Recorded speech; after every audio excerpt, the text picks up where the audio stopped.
Bonjour à toutes et à tous. Aujourd'hui, notre Minute Santé vous propose des conseils ergonomiques pour un poste de travail efficace et confortable à votre domicile. Notre objectif est de vous proposer des conseils ergonomiques pour améliorer votre confort, augmenter votre productivité et éviter les pathologies sur le long terme comme les troubles musculo-squelettiques.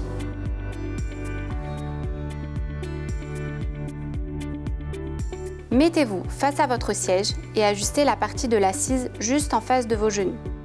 Retournez-vous et installez-vous bien au fond de votre siège et finissez d'ajuster l'assise de façon à ce que vos cuisses soient parallèles au sol, vos genoux à 90 degrés et vos pieds bien à plat sur le sol. Le dossier de votre fauteuil doit être légèrement incliné ou inclinable. Pliez les bras à 90 degrés et détendez vos épaules. La répartition d'appui des cuisses doit être homogène pour éviter une forte pression à l'arrière ou à l'avant de l'assise. Notre astuce: si vous n'avez pas de fauteuil ergonomique ou réglable, prenez des coussins pour que l'assise soit plus confortable. Essayez d'ajuster au mieux votre installation. Prenez une grande boîte en guise de repose-pied. Vous préférez travailler assis, debout ou encore mixer les deux? C'est vous qui choisissez. Mais n'oubliez pas, en position assise, vous êtes plus statique, vous dépensez moins d'énergie, donc cela engendre une pression importante au niveau des disques vertébraux du bas du dos. A l'inverse, une posture debout peut entraîner sur le long terme des problèmes de circulation sanguine et des varices. La solution serait d'alterner, si vous le pouvez, entre la posture assise et posture debout. Notre astuce: profitez d'avoir une réunion conférence ou d'un appel sans prise de notes pour vous mettre en position debout.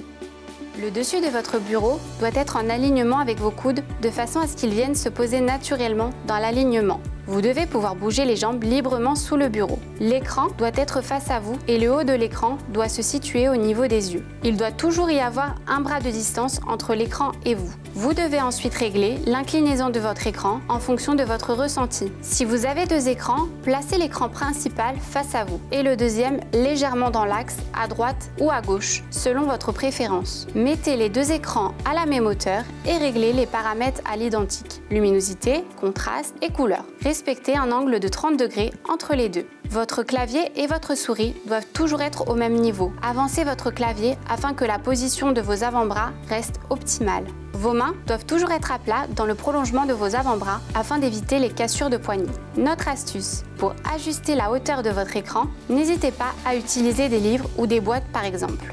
Placez les outils de travail les plus utilisés à portée de main et pour le téléphone, privilégiez les appareils kit main libre.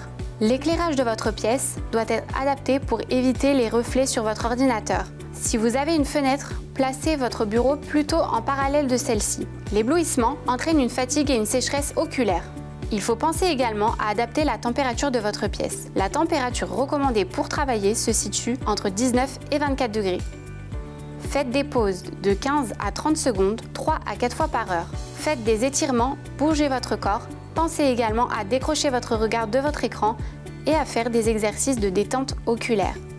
Notre astuce: installez par exemple votre imprimante dans une autre pièce ou tout simplement votre bouteille d'eau ou votre machine à café. Cela vous obligera à vous lever. Et surtout, n'oubliez pas de reprendre une bonne posture initiale lorsque vous reprenez votre travail. Et voilà, notre Minute Santé est terminée pour aujourd'hui. Je vous laisse me contacter par mail ou par téléphone pour des conseils personnalisés en ergonomie. À très bientôt pour une prochaine vidéo.